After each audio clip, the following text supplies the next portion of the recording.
Christmas. I heard this. I don't need to read it. It's entitled The Physical and Moral Condition of the Children. That's children. It's a government report. A young person employed in mines and manufacturers. Charles, you of all people cannot produce a I tract shall call it an appeal to the people of England. based on a government report And young persons employed in mines and manufacturers. and claim that it's a Christmas book by you. I'm a radical, a campaigning writer. I fight for social justice, right? So why dress it up as entertainment? Well, because you have a public. If the factories, some children start their work at 4 At 4 in the morning. 4 years of age. But even so, Children in breach of apprenticeships are committed to jail. your public has legitimate expectations. Conditions are especially bad in nail making, lace making, the hosiery trades. Heartwarming humor, powerful descriptive passages. Work generally causes deformity of the spine so that a lace runner can be known by her walk. Memorable characters with witty and dramatic names. There is no class of persons in this country living by the labor whose happiness, health, and lives are so unscrupulously sacrificed as those of young dressmakers. Emotion, tears and laughter, happy endings. Happy endings. Yes. While the life of a dry grinder scarcely averages 35 years. For Charles, Christmas, holy snow. I'm 31 and you're 28, and when did it last snow at Christmas? Goose with sage and onion stuffing, plum cake for the children, mince pies lit up with flaming brandy, dancing, play acting, while sellers trudging along country byways.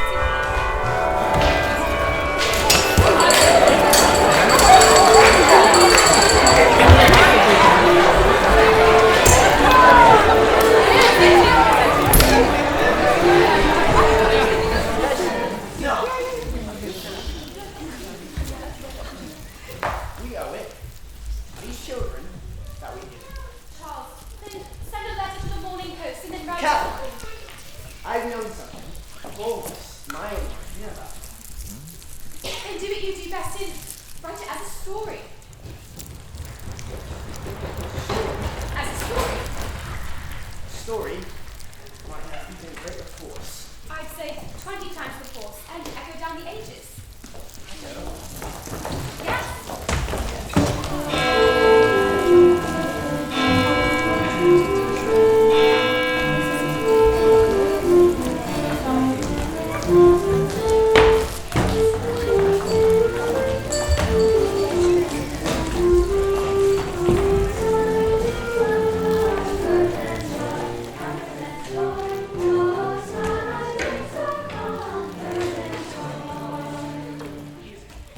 Long As long as its subject, suppression, misery, want.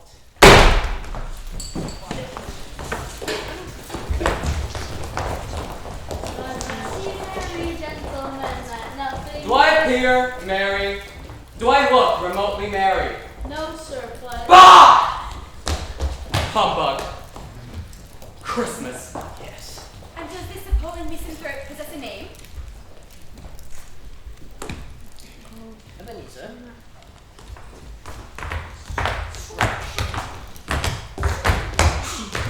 Now begins. Old Marley was dead. There's no doubt about that. Old Marley was as dead as a doornail. Mind, I don't know if there is particularly dead about a door now. Well, I might have been so kind myself to regard a coffin now as a dead as piece by mongering and trade, but the wisdom of our ancestors is infasimile, and my unhallowed hand shall not disturb it, but a country so for. You will therefore permit me to repeat emphatically that Marley was as dead as a doornail. Scrooge knew he was dead. Of course, how could it be otherwise? Scrooge and he were partners for I don't know how many years, but Scrooge is his sole administrator, his sole friend, his sole mourner. And even Scrooge not so dreadfully cut up by the side of that. But he was an excellent man of business from the very day of the funeral. And solemnized it with an undoubted bargain. There's no doubt that Marley was dead. This must be distinctly understood, or nothing wonderful can come from the story I'm going to relate.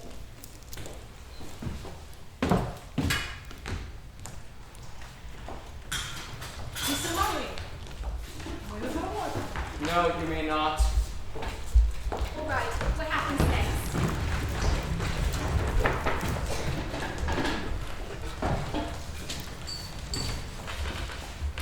Once upon a time,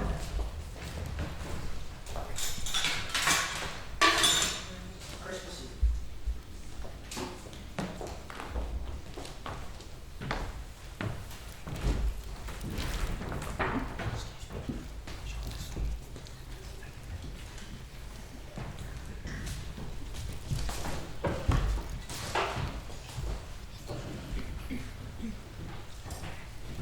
Merry Christmas, Uncle Ebenezer. God save you. Bah!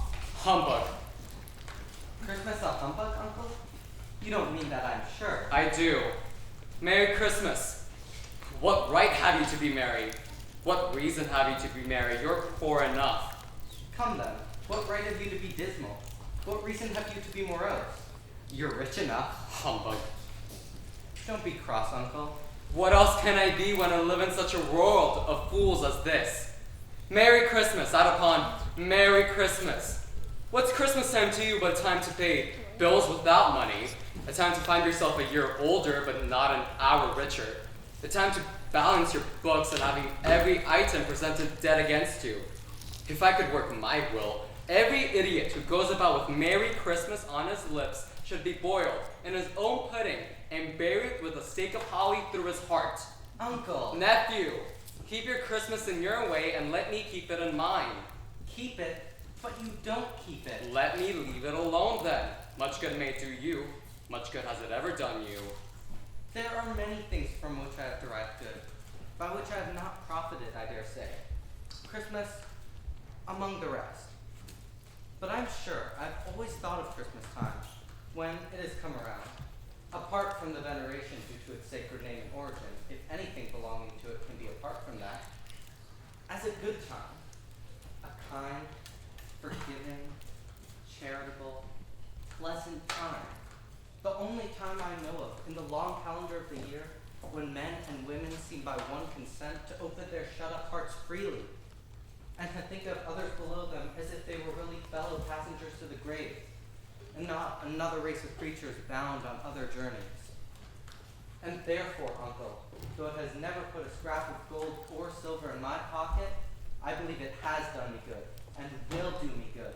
And I say God bless it. Here. Right you are. Let me hear another word from you and you'll be keeping your Christmas by losing your situation. You're quite a powerful speaker, sir. I wonder you didn't go into Parliament. Don't be angry, Uncle. Come, dine with us tomorrow. I'll see you first and I want nothing from you. I ask nothing of you. Why cannot we be friends? why did you get married? Because I fell in love. Because you fell in love. Good afternoon. I'm sorry, with all my heart, to find you so resolute. We have never had any quarrel to which I've been a party. But I have made the trial in homage to Christmas, and I'll keep my Christmas humor to the last. So, a Merry Christmas, Uncle. Good afternoon. And a Happy New Year. Humbug. And a Happy Patrons of the Day to you, Mr. Cratchit. Yes, well, sir. Thank you, sir.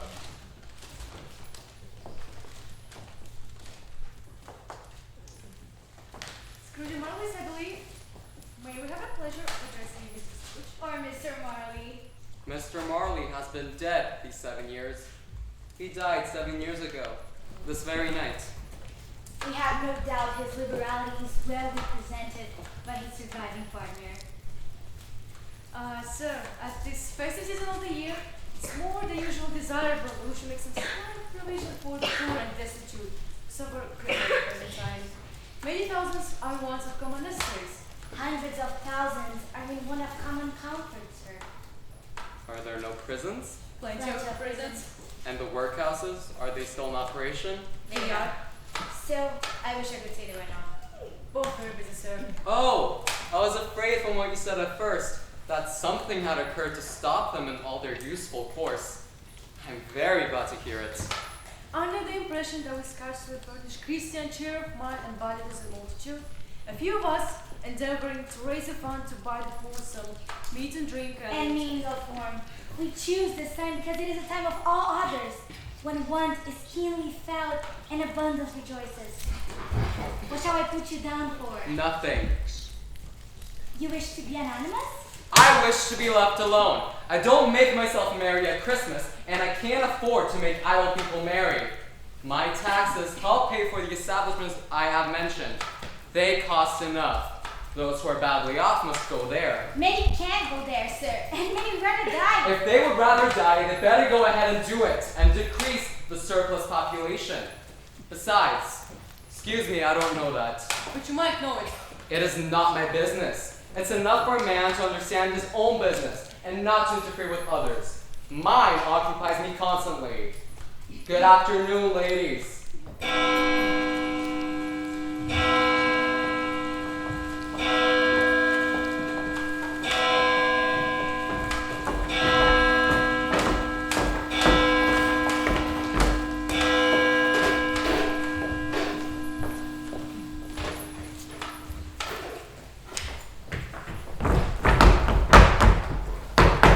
To save us all from Satan's power when we were gonna shred. 7 o'clock. I suppose you want to eat all day tomorrow. Quite convenient, sir. It's not convenient, and it's not fair. You'd think yourself ill-used if I didn't pay a day's wage, but you don't think me ill-used when I pay a day's wages for no work. It is only once a year, sir. Poor excuse for picking a man's pocket every 25th of December. But I suppose you must have the whole day. Be here all the earlier next morning. Well, sir, indeed I will. Thank you, sir, and good night. It was tense and cold. The laborers had lighted a great fire in the bridge, around which party of ragged men and women. The brightness of the shops where office and various crackled. The office was closed in a twinkling, and the clerk in his long comforter, for we had no great coat, went down a slide at the end of the line of boys 20 times. And then ran from the town as hard as he could help. Scrooge took his usual melancholy dinner and his usual melancholy tavern and went home. He lived in the house that had once belonged to his deceased partner. Molly. There were a gloomy suite of rooms in a low and piled buildings of the yard. Old enough now and dreary that nobody lives in it but Scrooge. Why not? The other rooms being let out for offices. The yard was so dark that even Scrooge knew its every stone. Fain to grope with his hands.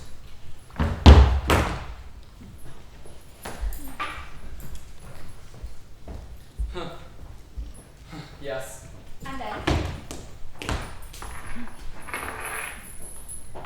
Humbug. Sound resounded through the house like thunder. and He fastened the door and walked up the stairs, slowly too. He thought he saw a locomotive hearse going on before him in the darkness and in the gloom. but darkness is cheap and Scrooge liked it. He walked through all his rooms to see that all was right. Sitting room. Bedroom. All as it should be. Nobody under the table, nobody under the bed. Secured against surprise. A small saucepan of gruel with a little fire on the grate. Because Scrooge had a hole in the head, nobody in his dressing gown. which was hanging up in a suspicious attitude against the wall.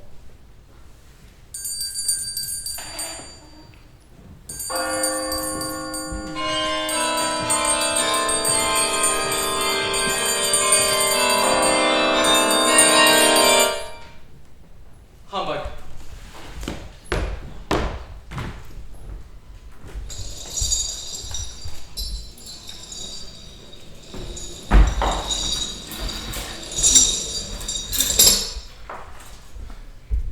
Humbug still, I will not believe it.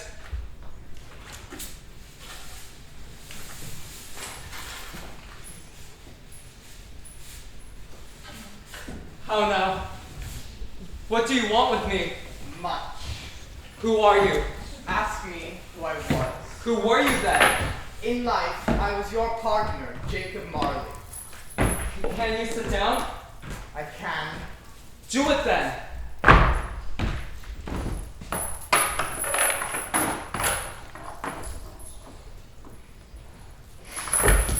not believe in me? I do not. Why do you doubt your senses? Because a little thing affects them. A slight disorder of the stomach. Maybe an undigested bit of beef, a blot of mustard, a crumb of cheese, a fragment of an underdone potato. There's more of gravy than of grave about you, whatever you are. Ah! Mercy, gentle apparition! Why do you trouble me? Do you believe in me? I or not. I do, I must. But why do spirits walk the earth, and why do they come to me? It is required of every man that the spirits within him should walk abroad among his fellow men, and travel far and wide. And if that spirit goes not forth in life, it is condemned to do so after death. It is doomed to wander through the world. Oh, woe is me, and witness what it cannot share, but might have shared on earth and turned to happiness. You are fettered. Tell me why. I bear the chain I forged in life. I made it, link by link, and yard by yard. I girded it on of my own free will, and of my own free will I wore it. Is its pattern strange to you? Or would you know the weight and length of the strong coil you bear yourself? It was full as heavy and as long as this, 7 Christmas Eves ago. You have labored on it since. It is a ponderous chain. Be comfort to me, Jacob. I have none to give. It comes from other regions, Ebenezer Scrooge, and is conveyed by other ministers to other kinds of men. Nor can I tell you all that I would. I cannot rest, I cannot stay, I cannot linger anywhere. My spirit never walked beyond our counting house. Mark me, in life, my spirit never roved beyond the narrow limits of our money-changing home, and weary journeys lie before me. Tell me, you must have been very slow about it. 7 years and traveling all this time. Slow, no rest, no peace, incessant torture of remorse. Any spirit working kindly in this little sphere, whatever it may be, will find its mortal life too short for its vast means of usefulness. No space of regret can make amends for one life's opportunity misused. Yet such was I. Oh, such was I. But you were always a good man of business, Jacob. Business? Mankind was my business. The common welfare was my business. Mercy, charity, forbearance, and benevolence were all my business. The dealings of my trade were but a drop of water in the comprehensive ocean of my business. At this time of year I suffer most. Why did I walk through crowds of fellow beings with my eyes turned down, and never raise them to that blessed star which led the wise men to a poor abode? Were there no poor homes to which its light would have conducted me? Hear me! My time is nearly gone. I will, but don't be hard upon me. Don't be flowery, Jacob, pray. How it is that I appear before you in a shape as you can see, I may not tell. I have sat invisible beside you many and many a day. That is not very comforting. That is no light part of my penance. I am here tonight to warn you, Ebenezer Scrooge, that you have yet a chance and hope of escaping my fate. A chance and hope of my procuring, Ebenezer. You were always a good friend to me. Thank you. You will be haunted by 3 spirits. Is that the hope and chance you have mentioned, Jacob? It is. I think I'd rather not. Without their visits, you cannot hope to shun the path I tread. Expect the first tomorrow night when the bell tolls 1. Can't I just have them all at once and have it over, Jacob?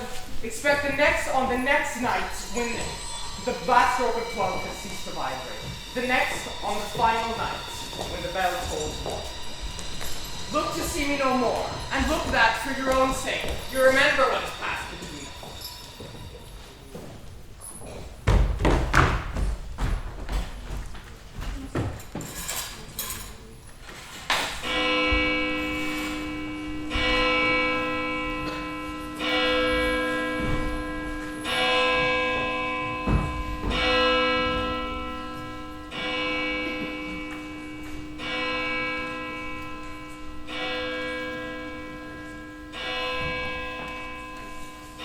Close as I am now to you, and I'm standing out of spirit at your elbow, Scrooge found himself face to face with an unearthly vista.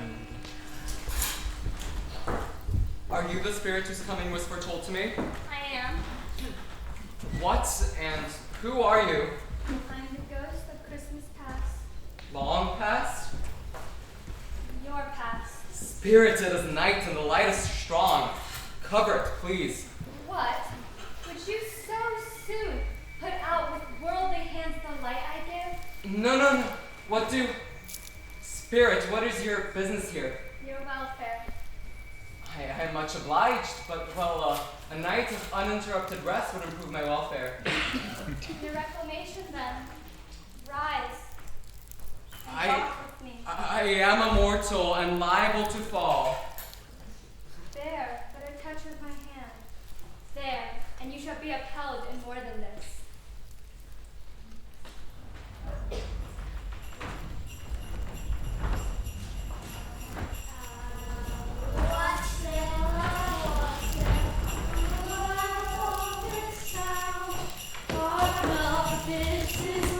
Good heaven! How's a boy here? William, Maggie! These are but shadows of the things that have been. They have no consciousness of us. Your lip is trembling. And what is that upon your cheek? A pimple? You recollect the way? Remember it. I could walk it blindfold. Strange to have forgotten it for so many years. What was Merry Christmas, Scrooge? Out upon Merry Christmas. What good had it ever done him? The school's not quite let out. A solitary child, neglected by his friends, is left there still. I know it well. What's that boy? I think you are that boy. Aladdin? Robin Hood and Marian? Ali Baba, Cinderella? They were all so real to me. My friends. Poor boy. It must be heaven, being left alone on Christmas. I wish. But it's too late now. What is the matter? Oh, nothing. There was a boy singing a Christmas carol in front of my door last night. I should like to have given him something, that's all. Let us see another Christmas.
So she had.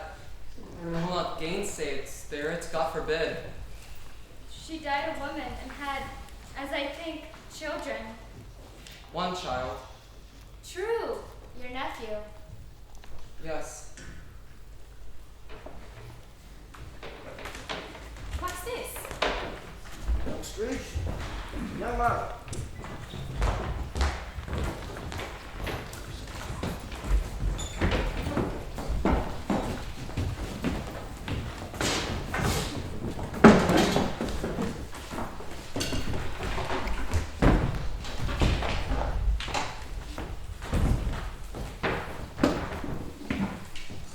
Why, it's old Fezziwig.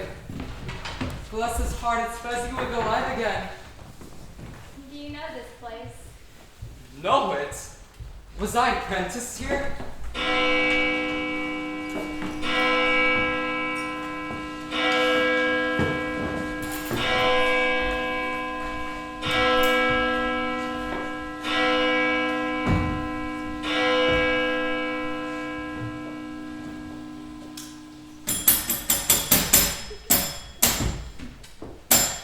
Well, cheer up, Ebenezer.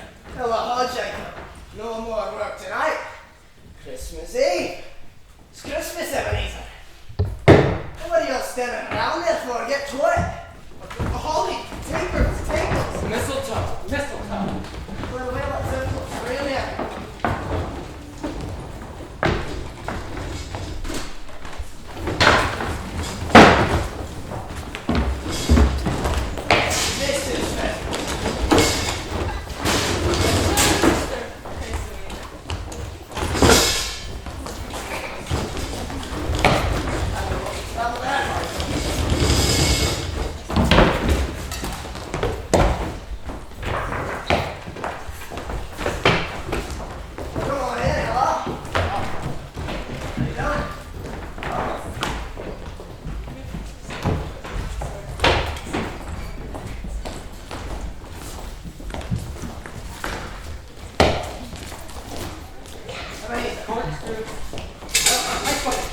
And then the food and drink and music.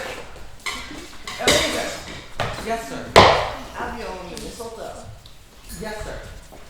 Is it important to your sex? No, sir.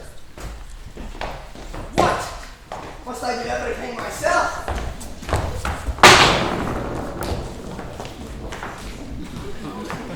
And perfect work.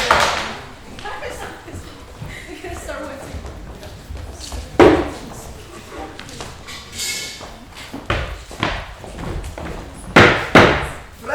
Friends, a greeting, then a question.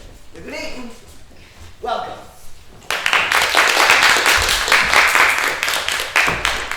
The question, what use is Christmas? What is Christmas for? Me! And for pudding. Beans! The commemoration of our Savior's birth. the son of families reunited and for fellow workmen to celebrate in conviviality. And things now past. And for the present and for the future. And the dance.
3 or 4 perhaps. Is it so much that he deserves this praise? It isn't that, Spirit. He has the power to make us happy or unhappy, to make our service light or burdensome, a pleasure or a toil. Say his power was in words and looks, and things so small and insignificant that it is impossible to add and count them up. What then? The happiness he gives is as great as if it costs a fortune. What is the matter? Nothing particular. Something, I think. No, I should like to be able to say a word or two to my clerk just now, that's all. Quick, my time grows short! It matters little, to you very little. Another idol has displaced me, and if it can cheer and comfort you in the times to come, as I should have liked to do, then I have no just cause to grieve. What idol has displaced you? The golden one. This is the even-handed dealing of the world. There is nothing to which it is so hard upon as poverty, and there is nothing to which it professes with such severity to punish as the pursuit of wealth. You fear the world too much. All your nobler passions have fallen off, and all your hopes have merged into the one hope that you can keep yourself safe beyond the world's reach in a bank vault. What then? Even if I have grown so much wiser, what then? I'm not changed towards you. Am I? Our contract is an old one. It was made when we were both poor and content to be so. You are changed. I was a child. You are not who you were. I am. Marriage promises happiness when we were one in heart. Now we are two. How keenly I have thought of this, I will not say. But it is that I have thought it. And can release you. Have I ever sought release? In words, no, never. In what then? In a changed nature, in an altered spirit, and anything that made my love for you any value in your sight. Tell me, if this had not been between us, would you seek me out and try and win me now? You think not. I would gladly think otherwise if I could. Heaven knows. But if you were free today, tomorrow, yesterday, do I even believe you choose a doweryless girl who you confide in me over your gain and guiding principle? You do not. And can release you. I know regret would surely follow. May you be happy in the life you have chosen. Spirit, show me no more. I cannot bear it. Why do you delight to torture me? One shadow more. No more, no more. Show me no more. I cannot stand it. Show me no more.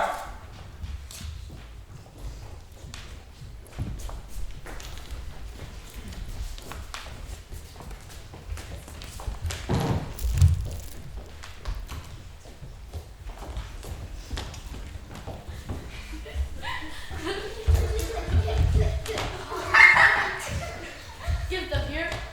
Why? Because I can show you how to use them. Right. You could do it better. Yeah, I can. I would like to see it try. Come on, guys, let's try. Witness the master.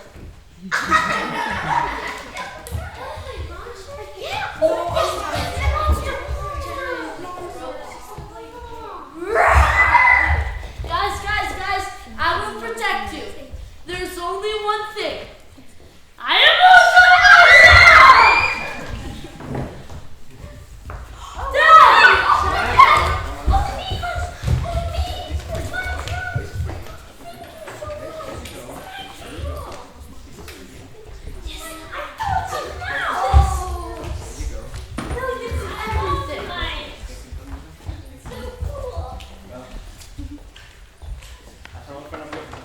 Who was it?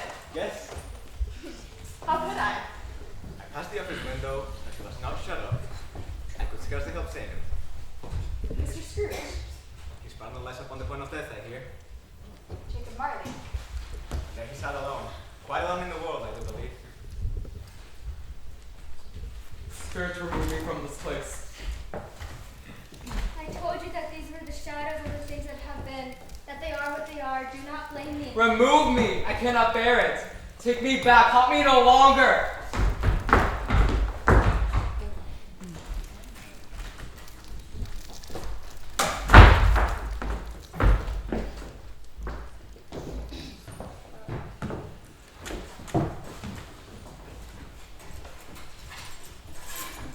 It can't be done.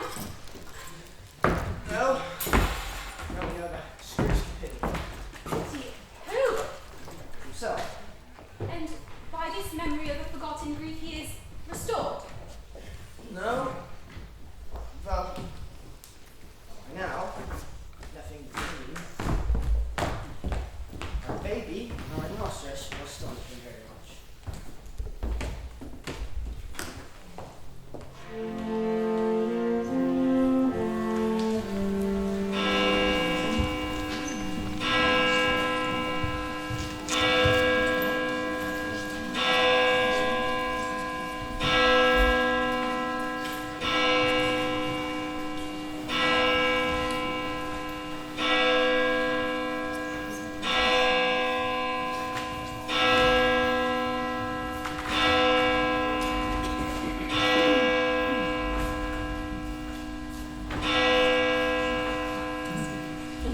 Come in, and get to know me better, man. I am the ghost of Christmas present. Look upon me. You've never seen the like of me before. Never. Have you never walked forth with the younger members of my family? Meaning, for I am very young, my elder sisters born in these later years? I don't think I have. Have you had many sisters, Spirit? More than 1900. A tremendous family to provide for. Spirit, conduct me where you will. Last night, I went forth in compulsion, and it's taught me a lesson which is working now. If you have aught to teach me, let me profit by it. Touch my robe.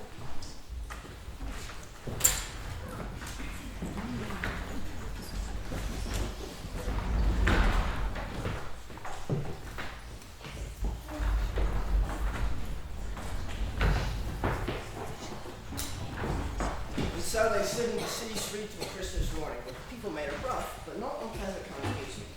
From scraping the snow from the pavement in front of their dwellings, and from the top of their houses. For the weather was severe. The weather was severe, and yet there was an air of cheerfulness abroad that the clear summer air and the brightest summer sun might have been indebted to the fusing vain.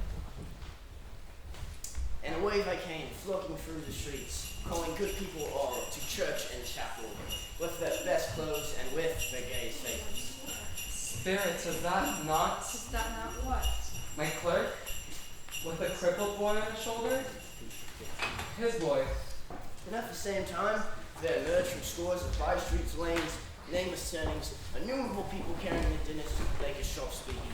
The sight of these poor revelers appeared to interest the Spirit very much. Spirit, is there a peculiar flavor in what you sprinkle from your torch? There is, my own. Does it apply to any kind of dinner on this night? Very kindly given. To a poor one most. Why to a poor one most? Because it needs them.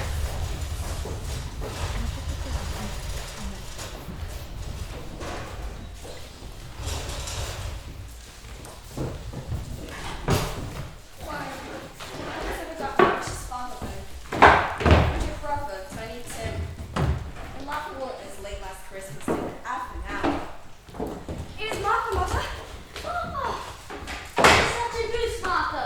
Why, what's your odd life, my dear? How late you are. You did work to finish up last night. I had to clear away this morning. She's made to work on Christmas Day. Yes, it is. They make her work on Christmas Day. Well, never mind as long as you're come. Sit you down and have a meal, my dear.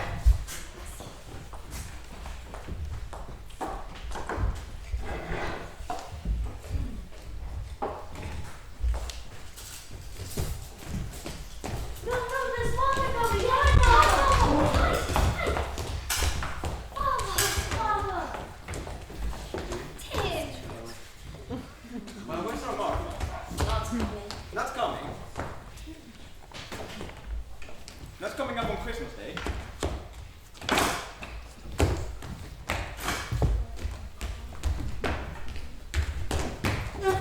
We got you.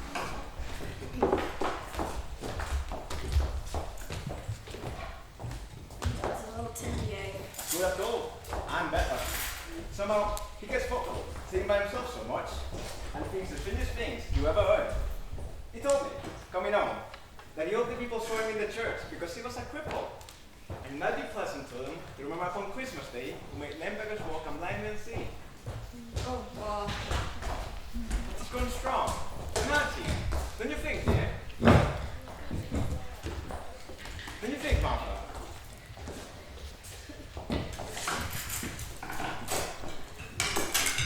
Well, I swear there never was such a goose. And clerk, For us all. so many and so small and cramped a place.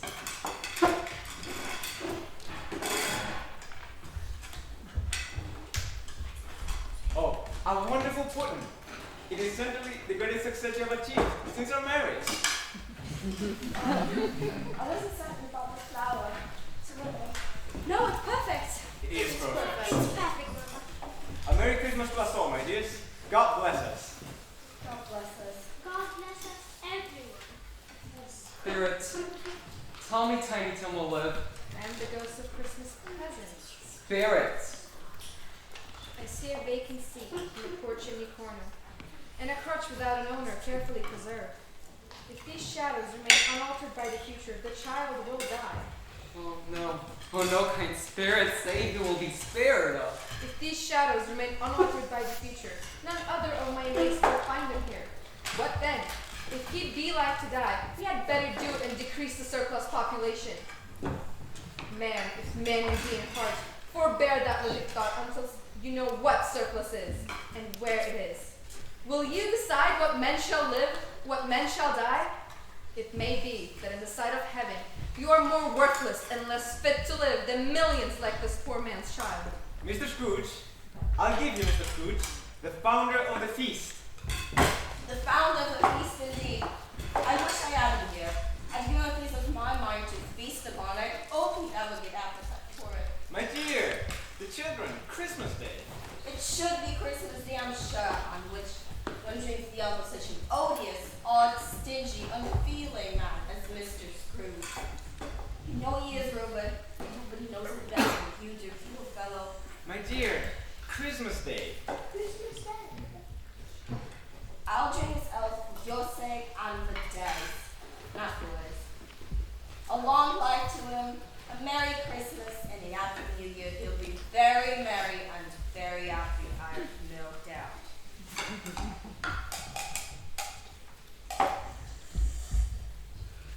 Oh, and a Christmas request from Peter.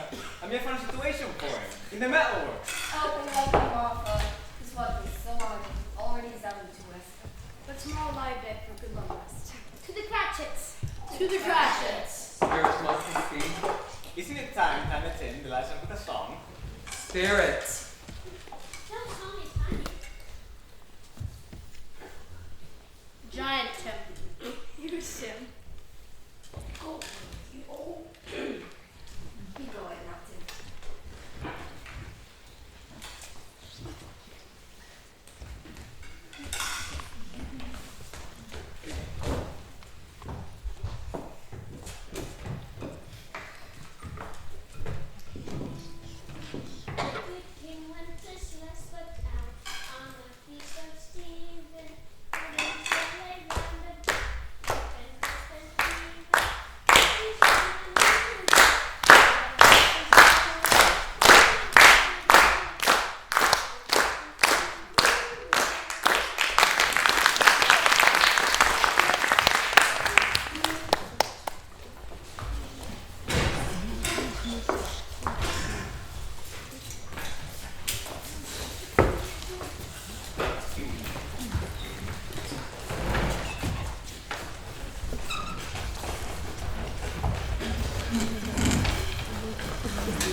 He said that Christmas was a humbug. As I live, he believed it too.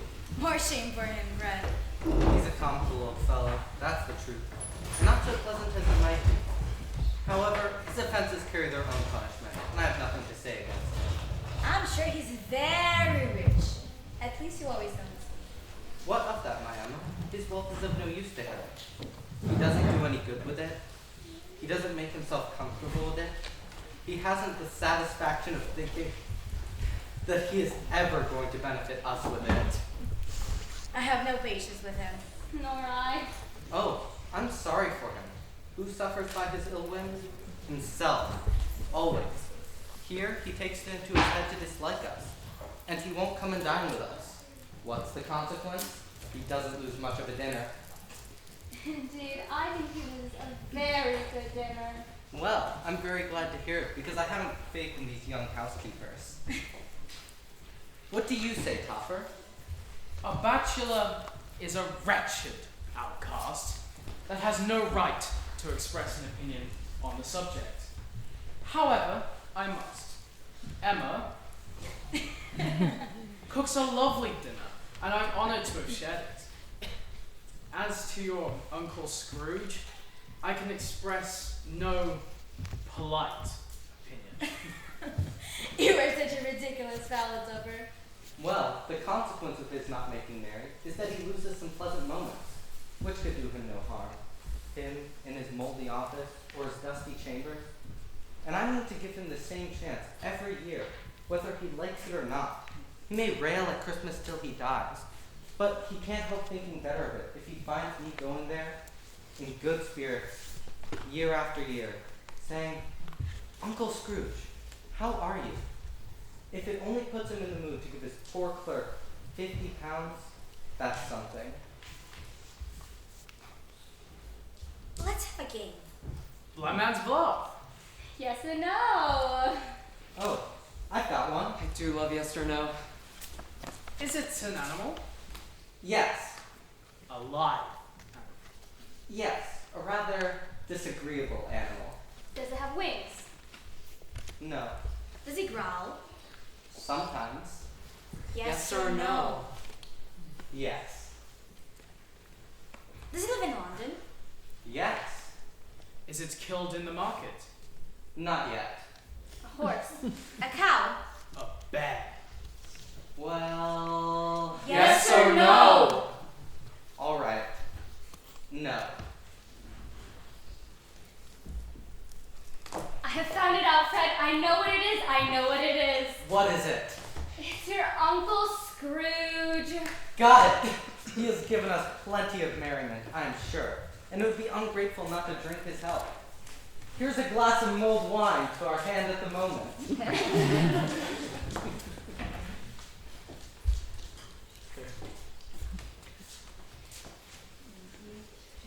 And I say, Uncle Scrooge.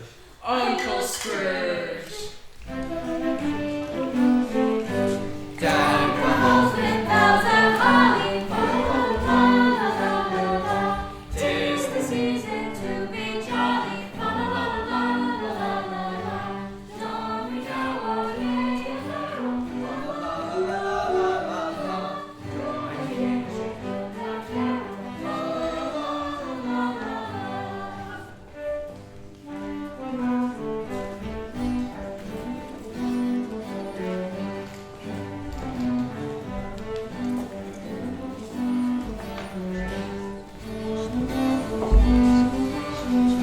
Are spirits' lives so short? My life upon this world is very brief. It ends tonight. Tonight? Tonight, at midnight. Hark! The time is drawing near.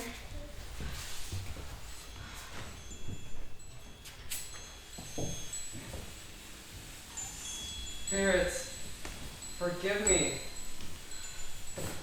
There's something strange and not belonging to yourself protruding from your skirt. Is it a foot or a claw? Might be a claw where there is flesh upon it. Look here.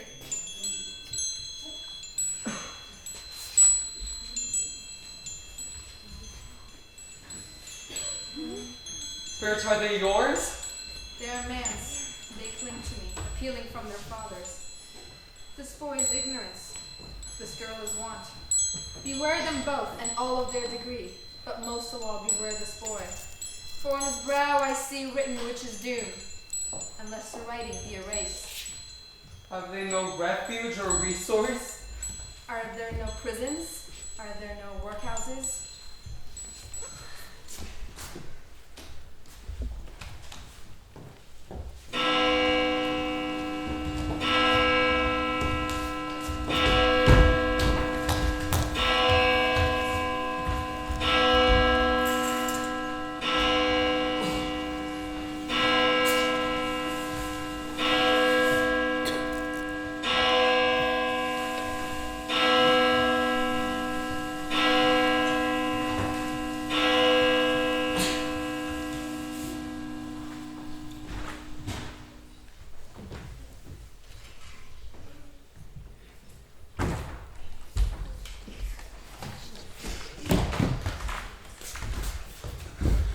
I am in the presence of the ghosts of the Christmas yet to come. You're about to show me the shadows of the things that have not yet happened but will happen in time before us. Is that so, Spirit? Ghosts of the future, I fear you more than any specter I have seen. But as I know your purpose is to do me good, and as I hope to be another man from what I was, I will bear your company and do so with a thankful heart. Will you not speak to me? Lead on, spirit. The night is waning fast and time is precious to me, I know. Lead on.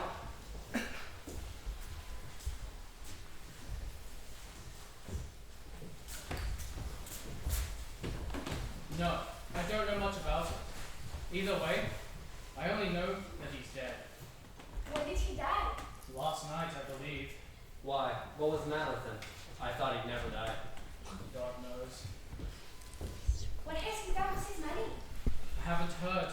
Left it to his company, perhaps. He hasn't left it to me. That's all I know. It's likely to be a very cheap funeral. For upon my life, I don't know anybody to go to it. Suppose we make up a party and volunteer? Why, I don't mind going if the lunch is provided. But I must be fed if I do. Well, I am the most disinterested among all of you.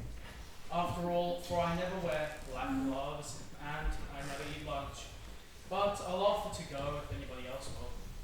When I come to think of it, I'm not at all sure that I wasn't his most particular friend, for we used to stop and speak whenever we met. Cheerio. Spirit, why have you brought me here? Who is this man you speak of? Surely. He looked about in that very place for his own image. And also another man is coming before him. So, obviously, He left at the scene. The stanton led Scrooge to the skip box.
Now then, what has you here? And where's it from? Why, don't stand staring as if you was afraid. Who's the wiser? Every person's a right to take care of themselves. He always did. That's true indeed. No man more so. Very well then. That's enough. Who's the worst for the loss of a few things like these? None of dead men, I suppose. No, indeed. If you wanted to keep him after he was dead, why wasn't he natural in his lifetime? If he had been, he'd have had somebody to look after him when he was struck with death, instead of lying gasping out his last day alone by himself. That's the truest word that ever was spoken. It's a judgment on you. Uzi, He owns the accoutrements on your floor there. he is owned, I'll bet. I always give too much to the ladies. It's a weakness of mine, and that's the way I ruin myself. That's your account. If you asked me for another penny and made it an open question, I'd repent of being so liberal and knock off half a crown. Open my bundle, old Joe, and let me know the value of it. Speak out plain. What do you call this? Bed curtains? Ah, bed curtains. You don't mean to say you took him down, rings and all, with him lying there? Yes, I do. Why not? You were born to make your fortune. She was born to hate. I certainly shan't hold my end when I can get anything in it by reaching it out. For the sake of such a man he was, I promise you. There are some blankets now. Is blankets? Whose else do you think? He isn't likely to take cold without him, I dare say. I hope you didn't die of anything catching, eh? Don't you worry about that. I wouldn't know, but I wouldn't look about him for such things even if he did. He frightened everyone away from him when he was alive to profit us when he was dead. Waste not. Why not? Spirit. I see. The case of this unhappy man might be my own. For heaven's sake, he must. I understand that his fate will be mine unless I'm determined to amend my life. The man must surely recognize. Merciful heaven, what is this? Spirit, this is a fearful place. And leaving it, I shall not leave its lesson. Trust me, let us go.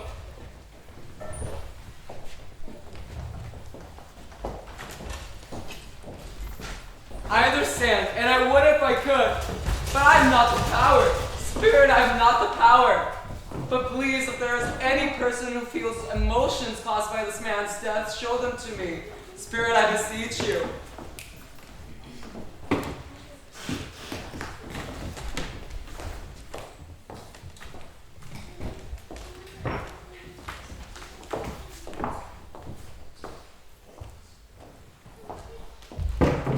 Is it good or bad? We are quite ruined. No. There's okay. If he relents, there is nothing is past hope of such a miracle as happened. He's past relenting. He's dead. And anyone who takes on my bed shall not be so merciless. But if he is, I shall be ready with the money. We may sleep tonight with light hearts, Richard. Spirit, show me some tenderness connected with the death. Or that dark chamber from which we left just now will be forever present to me.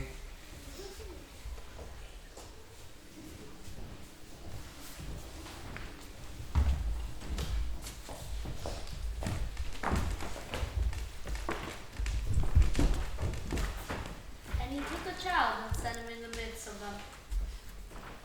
Mom, are you alright? You colour hurts my eyes and makes me weak by candlelight. I wouldn't show you cards to your father when he comes home to the world. They better now. It must be years' time. Passed it rather, but I think he walked a little slower than he used these two last evenings, mother. I've known him to walk with Tiny Tim upon his shoulder. Very fast indeed. And so have I, often. And so am I. But it was very light to carry him. His father loved him so. Then it was no trouble. And there is a father at the door. Father.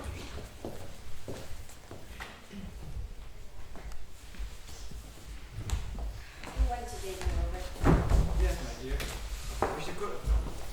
It would have done you good to see a greener place it is. We'll see often. I promised him I would walk there on a Sunday. My little child. My little child. I happened upon Mr. Squidger's nephew coming out of the cemetery today. And seeing us as I looked a little down, you know. Asked what was distressing me. I told him, for he is the pleasantest spoken gentleman you ever heard. He was extraordinarily kind. I'm heartily sorry for it, Mr. Cratchit, he said, and heartily sorry for your good wife. By the by, how you ever knew that, I don't know. What, my dear? Why, that you're a good wife. Everybody knows that. Very well observed, my dears. I hope they do. Actually sorry, he said. If I can be of service to you in any way, he said, giving me his card, that's where I live. Pray come to me. It seemed as if he had known our time with him and felt with us. I'm sure he's a good soul. You'd be sure of it, my dear, if you saw and spoke to him. I shouldn't be at all surprised, not what I say, if he got Peter out of the situation. Only hear that, Peter. And then he will be keeping company with someone set up for himself. Get along with you. Just as likely as not, one of these days. But there's plenty of time for that, my dears. But however and whenever we depart from one another, I'm sure none of us shall forget both Dan and Tim, shall we? Or this first parting that there was among us. No, never, Father.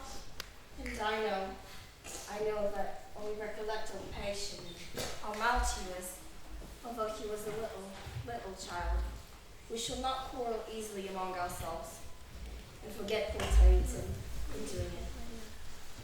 Of course. No, Father. And I am very happy. I am very happy.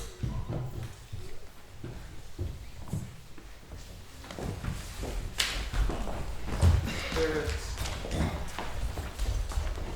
Something informs me that our parting moment is at hand. I know it's but a moment how. Tell me, what errand was my nephew Fred embarked on, and who was that man we saw lying dead? The court through which we hurry through now is where my place of occupation as it has been for a length of time. Let me behold what I shall become in days to come, spirits. But the house is yonder. Why do you point away?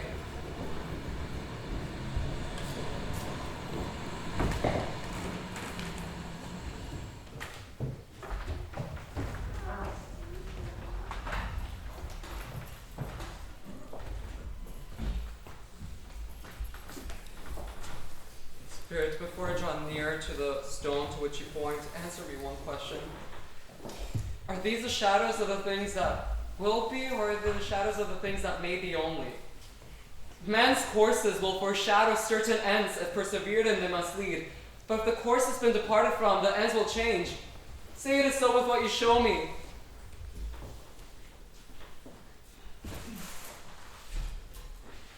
Am I the one who lay upon this bed? Spirit, no. I'm not the man I was, and I will not be the man whom I must have been before this intercourse. Why show me this if I'm past all hope? Spirit, whose nature intercedes for me and pities me, assure me that yet may change these shadows. I will honor Christmas in my heart, and I will keep it all the year. I will live in the past, the present, and the future. The spirits of all three shall strive within me. Tell me I may sponge away the writing on the stone.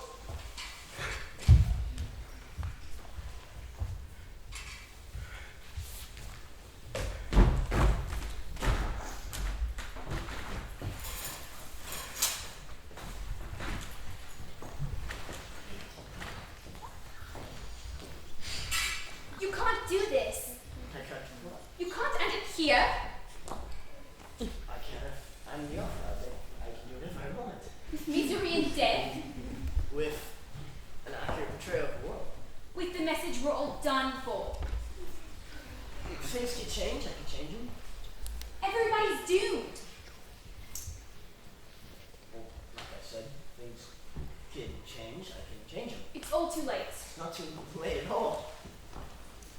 What did you say? It's not too late at all. It's Christmas. The author. What?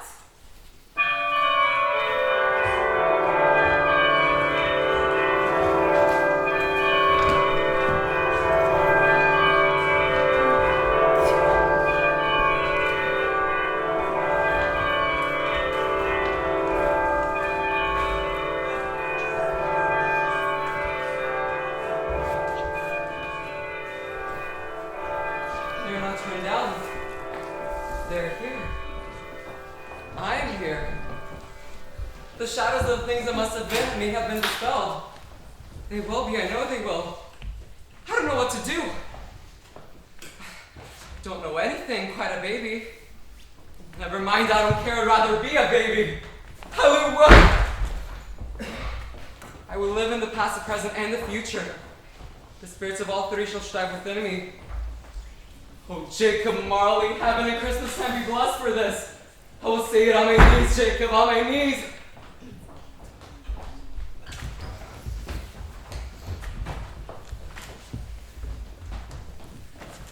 I need to make things right. Hello, my fine fellow. What day is it? Eh? What day is it? Today, what Christmas Day? It's Christmas Day. I haven't missed it. The spirits have done it all in one night. They can do anything they like. Of course they can. Of course they can. Hello, my fine fellow. Hello? Do you know the poulterers at the next street but one at the corner? I sure just hope I did. Oh, and an intelligent boy, a remarkable boy. Do you know whether they've sold the prize turkey that was hanging up there? What? Not the small prize turkey, the big one. What, the one as big as me? Yes, oh my God, a delightful boy. It's a pleasure to talk to him. Yes, my fine fellow. It's hanging there now. Is it? Go and buy it. Walker! I'm in earnest. Go and buy it and tell them to bring it here. Come back with them in less than 5 minutes. I'll give you half a crown. I'll send it to Bob Cratchit's. He shot an opus scented. It's twice the size of Tiny Tim. What do I do now? Look abroad. Why, naturally. In your Christmas best? Scrooge, walk with me. I'm going to church. As a children, And talk with beggars. found out everything you I shall love it as long as I live. There's a turkey. Merry Christmas. Hello, whoop. Why, it's quite impossible to carry this to Camden Town. You must take a cab.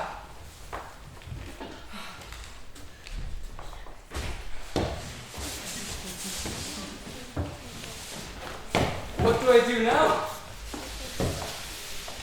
walk abroad.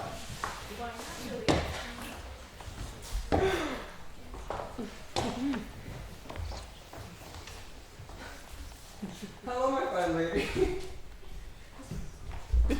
How do you do? That is my name. And I fear it may not be pleasant to you. Allow me to ask for my forgiveness. And will you be graceful enough to accept? Lord bless me, my dear Mr. Sibley. Are you serious? I am not joking. Please, don't say anything. Please accept it. My dear sir, I don't know what to say versus me. Don't say anything. Come and see me. Will you come and see me Monday morning? I will. I definitely will. Thank you 50 times. Merry Christmas, sir. Merry Christmas.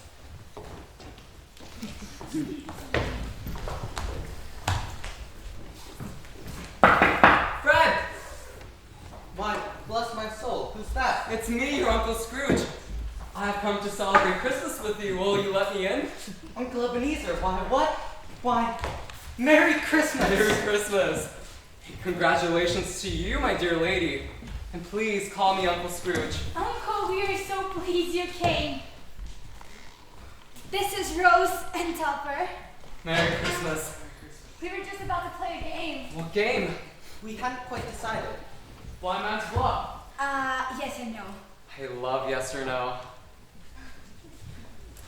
So there it is. Not a tract, a challenge. A challenge that if Ebenezer Scroogeable people can change, so can we all.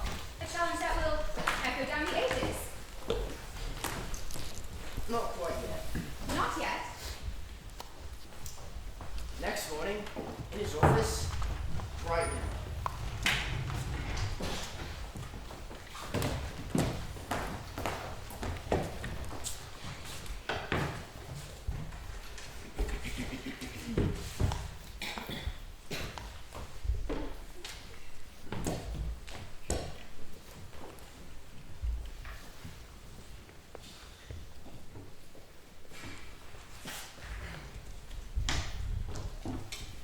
Hello, my fine fellow. What do you mean by coming at this time of day? I'm sorry, sir. I am behind my time. Yeah, I think you are. Step this way, sir, if you please. It's only once a year, so it shall not be repeated. I was making love and married yesterday, sir. I'll tell you what, my friend. I will not accept this kind of thing any longer. And therefore, I'm about to raise your salary. Merry Christmas, Bob. A Merry Christmas, Bob, than I have ever wished you for many a year. I will endeavor to assist your struggling family, including your tiny tin, and we will discuss your affairs over a bowl of Christmas cheer. Go tend a fire. Go buy another coal scourge before he can dot another I, Bob Cratchit.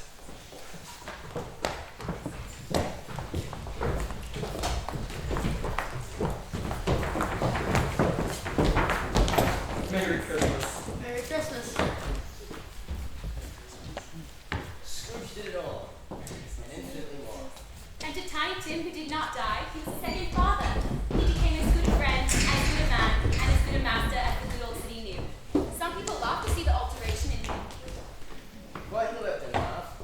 He thought laugh too, and that was quite enough for him. And it was always said of him that Scrooge knew how to have Christmas well, if any man possessed knowledge. And let this be said of all of us. All of